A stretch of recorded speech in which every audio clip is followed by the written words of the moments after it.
Steel Division 2, I wanted to get your guys' feedback. I know you guys both played it, and I'm very anxious. I know Eric, we actually did a co-op yesterday, and I know how you feel about it, but I want to have the audience hear about it. So let's start off left to right, and I'm no that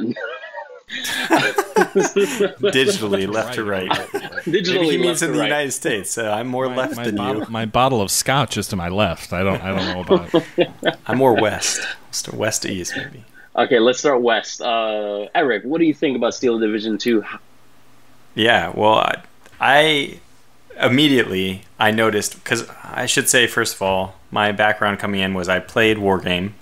I played Steel Division, the original, the Normandy 44 one, and I was actually not so impressed with it. I mean, for a lot of the people who are on my Discord, or people who the community I hang out with, basically, we all kind of you keep playing Wargame Red Dragon and not Steel Division. Exactly. We basically kind of didn't like Steel Division as much as we liked Wargame Red Dragon, and so I was not expecting too much. I don't know how much we're supposed to touch on this, but there's also some like touchy feelings about Eugen and like the way they've treated their employees.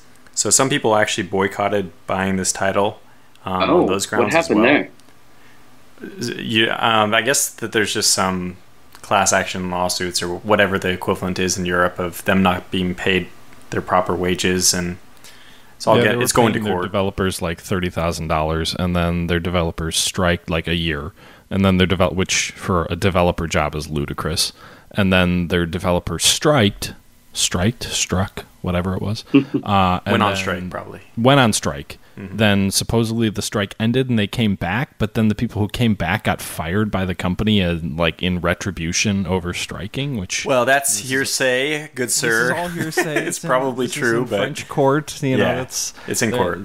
So anyway, let's just say that there are a lot of people who believe that the company Eugen has not done right by their employees.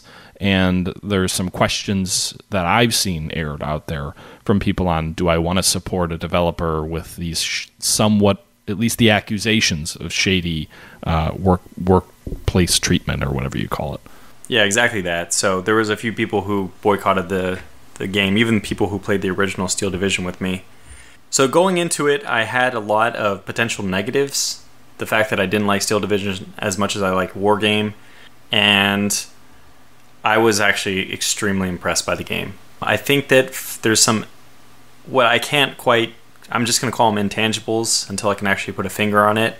But like the distant armor combat, it feels more real. I mean, I don't know if it's a graphic update or an extending of the line of sight, or I think it is an extending of the line of sight and the firing range. You just feel like these tanks are duking it out over a large distance, and you see the shells deflecting, and I don't know, it just feels so much better than the original Steel Division, and I was not expecting that at all. And I came out of all my play sessions, including, some really fun ones with Jean last night, or we basically or was it Friday? I can't remember. Doesn't matter.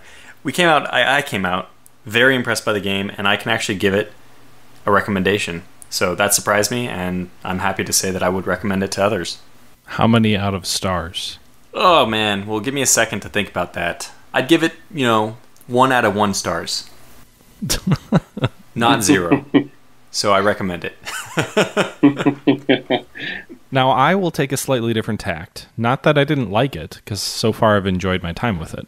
But I think you've been talking a lot about the multiplayer aspect, and I think that's the direction that a lot of people who play Eugen games tend to take, is they're principally multiplayer games. And I think that dates back to probably at least to the first Wargame version of the game. So Eugen Systems, from a history perspective, the first game they released in this sort of series was Ruse, which was a World War II RTS type game that was based off Deception. It was published by Ubisoft. It was available on all the major consoles and PC. And a lot of people had some interesting thoughts about it, but it was principally a single player game. They carried that over into the Wargame series, which became very much a multiplayer-centric, almost like an esport type game. Very competitive multiplayer games. You build your decks, you build your divisions to create sort of your ideal formation that you want to bring with you thousands of units to choose from, multiple nationalities, all of that. But it was focused on the Cold War through the war games.